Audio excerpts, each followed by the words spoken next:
इस वक्त की बड़ी खबर यह है कि हमास को एक और बड़ा झटका लगा है। इजराइल ने इस बात की पुष्टि कर दी है कि हमास के मिलिट्री विंग के कमांडर मोहम्मद दाइफ की मौत हो चुकी है। जुलाई में दक्षिण गाजा में दाइफ के ठिकाने को निशाना बनाकर हमला इजराइल ने किया था और इसके बाद से उसका कोई अता पता नहीं चला था। हमास ने अपनी ओर से इस बात की कोई पुष्टि नहीं की थी कि वो मारा गया है, लेकिन अब इजराइल ने उसकी मौत की पुष्टि कर दी है। और ये जो इजराइल ने पुष्टि की है, ये ठीक एक दिन बाद हमास के एक और बड़े कमांडर की मौत के ठीक अगले दिन है, जिसमें इस्माइल हानिये को मार दिया गया ईरान की राजधानी तेहरान में। हालांकि इजराइल ने ये नहीं कहा कि उसका इसमें कोई हाथ है, लेकिन माना जा रहा है कि इजराइल के हमले में ही इस्माइल हानिये मारा गया है। तो हमारे सहयोगी उमा शंकर सिंह इस वक्त हमारे साथ हैं। उमा, मोहम्मद दाइफ की भी अगर अब बात करें तो हमास को एक और बहुत बड़ा झटका है इजराइल ने अगर इसकी पुष्टि कर दी है तो। जी बिल्कुल, देखिए ये 13 जुलाई को अलमवासी इलाके में, खान यूनिस से सटे अलमवासी इलाके में अटैक किया गया था, एरियल अटैक था। और ये अटैक उस समय इसलिए चर्चा में आया था क्योंकि अलमवासी को इजराइल ने एक सेफ जोन घोषित कर रखा है और वहां पे लाखों की तादाद में फिलिस्तीनी रहते हैं। और उस हमले में जिसमें मोहम्मद दैफ को निशाना बनाया गया था, उस समय तो उसकी पुष्टि नहीं हुई थी। अलबत्ता 17 फिलिस्तीनियों की जान चली गई थी और 70 के आसपास जो है वो घायल हुए थे। उस समय इजराइल की तरफ से ही दलील दी गई थी कि जो आम शहरी हैं उसकी आड़ में वहां पर मोहम्मद दैफ जो है वो रह रहा था। एक और उसका जो साथी कमांडर था राफा सालेमेह, उसकी मौत की पुष्टि हो गई थी, लेकिन मोहम्मद दैफ के मौत की पुष्टि नहीं हुई थी।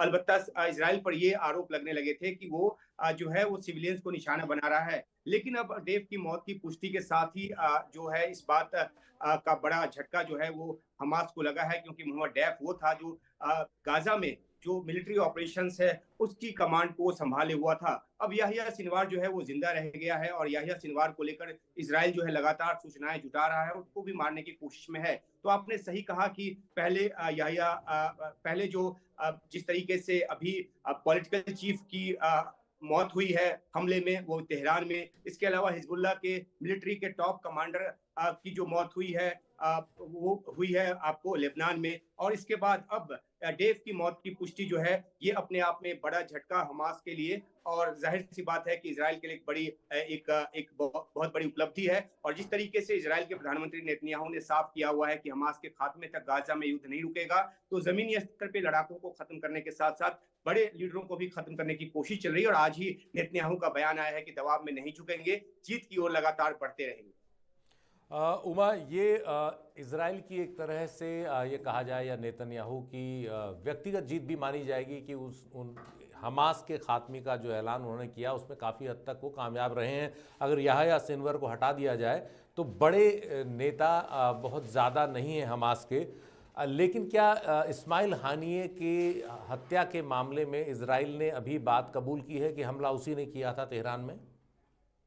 जी देखिए, इजराइल ने इस बात को सीधे तौर पे कबूल नहीं किया है और जो जानकारी हमें मिली है उसके मुताबिक वो कभी कबूल करेगा भी नहीं, क्योंकि जिस तरीके से दुनिया के तमाम देश इसको एक राजनीतिक हत्या करार दे रहे हैं, ऐसे में इजराइल नहीं चाहता कि आधिकारिक तौर पर इस बात की वो पुष्टि करे। कल जिस तरीके से प्रधानमंत्री बेंजामिन नेतन्याहू का बयान आया था, उन्होंने हिजबुल्लाह और हमास के खिलाफ जो अपनी चेतावनी है दोहराई तो थी। हिजबुल्लाह के कमांडर की जो उसकी जो मौत हुई है उसकी तो पुष्टि जो है इजराइल की तरफ से की गई है, लेकिन हानिया के मौत की पुष्टि जो है इजराइल की तरफ से नहीं की गई है। इसके पीछे अपनी वजह है, लेकिन सबको ये पता है और खासतौर पे ईरान लगातार ये आरोप लगा रहा है कि इजराइल ने ही इस हत्या को अंजाम दिया है, और वो भी 2000 किलोमीटर दूर, क्योंकि जो तेहरान है उसकी वो जो है इजराइल के सबसे नजदीकी सीमा से 2000 किलोमीटर दूर है। बीच में दो देश आते हैं और उसके बावजूद वहां पर जिस तरीके से हमला हुआ, अभी भी खुलासा नहीं हुआ कि किस तरीके से इसको मारा गया। क्या ड्रोन से अटैक हुआ या कोई जमीनी ऑपरेशन जो है वहां पर किया गया या हवाई जहाज से बम गिराया गया, तो इस बात की जानकारी नहीं आई है। और जाहिर सी बात है कि ये शायद ही आए, क्योंकि ईरान के लिए बड़ी शर्मिंदगी की बात है कि उनका एक स्टेट गेस्ट जो वहां पर था, जो कि वहां पे राष्ट्रपति के शपथ ग्रहण समारोह में हिस्सा लेने पहुंचा था, वहां पर उसकी हत्या की गई। तो इजराइल ने इसको कबूला नहीं है, और जो हमारी जानकारी कहती है वो आधिकारिक तौर पर इसको कभी कबूलेगा ही नहीं। और इस बीच डेफ की हत्या की जो पुष्टि है वो एक और इजराइल के लिए बड़ी कामयाबी के तौर पर सामने आई है।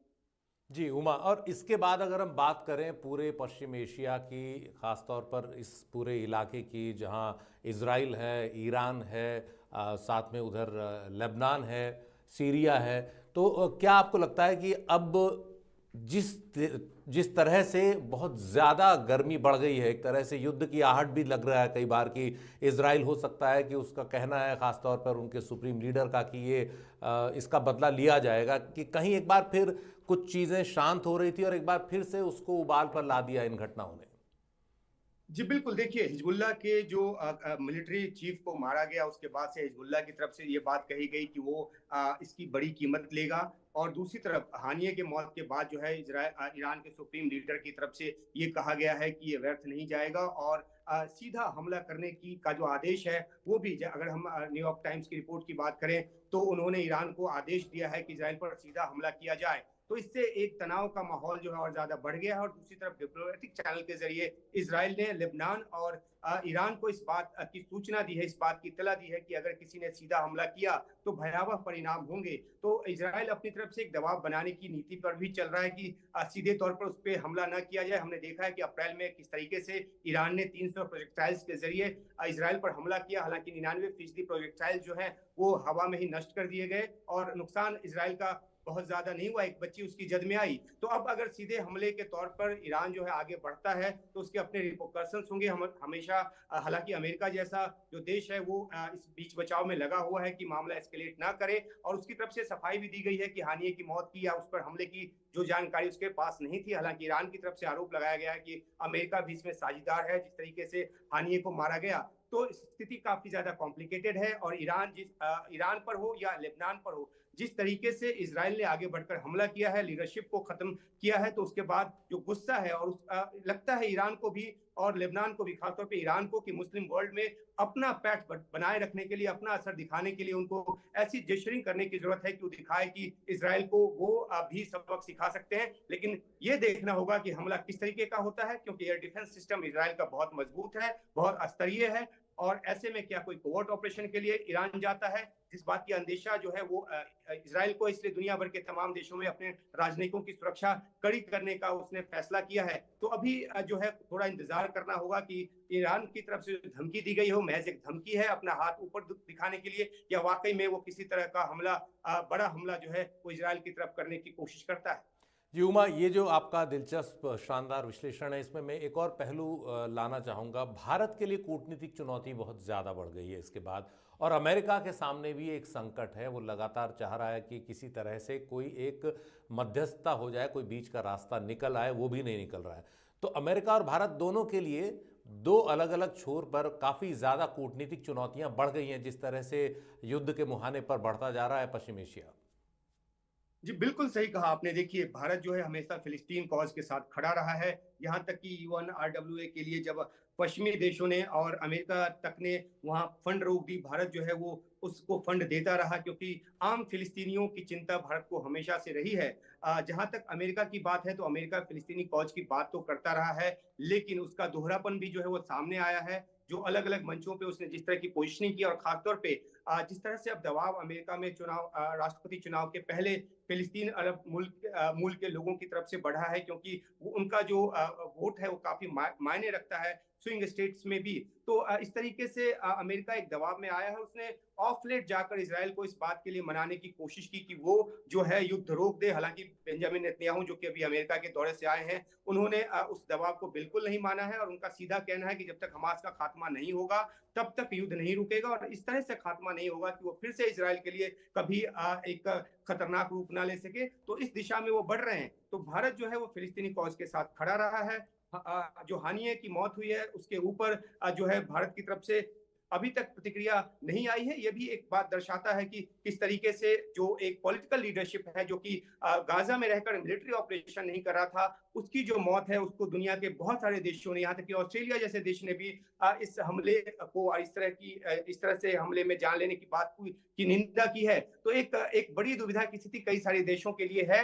और फिलिस्तीनी कॉज जो है वो अपनी जगह पे बिल्कुल सकारात्मकता के साथ खड़ा है। लेकिन जहां तक हमास के आतंकी हमले की बात है तो भारत ने 7 अक्टूबर के हमले को आतंकी हमला करार दिया। खुद प्रधानमंत्री मोदी ने अपनी तरफ से बयान जारी कर भी ये बात कही। तो एक आतंकवाद में और एक जो फिलिस्तीन का कॉज है उसमें दो एक अंतर करके जो है भारत जैसा देश चल रहा है। और इसलिए भारत जो है वो फिलिस्तीन के कॉज के साथ जहां मजबूती के साथ खड़ा नजर आता है, वहीं इजराइल जैसे देश के साथ भी उसके रिश्ते जो हैं वो काफी अच्छे हैं, काफी मजबूत हैं। बहुत बहुत शुक्रिया उमा इस पूरी जानकारी के लिए, इस दिलचस्प विश्लेषण के लिए। तो 2 दिन के अंदर इजराइल ने हमास के अंदर 2 तरह के, एक उदार इस्माइल हानिये और दूसरा काफ़ी कट्टर मोहम्मद दाइफ, इन 2 लोगों के मौत की घोषणा एक तरह से हुई है। इस्माइल हानिये के मामले में इजराइल ने अभी अपना हाथ स्वीकार नहीं किया है, माना नहीं है उसको, लेकिन मोहम्मद दाइफ की मौत की पुष्टि कर दी है, जो पिछले कुछ दिन पहले जो है, कुछ पिछले महीने से एक हमले के बाद से लापता था।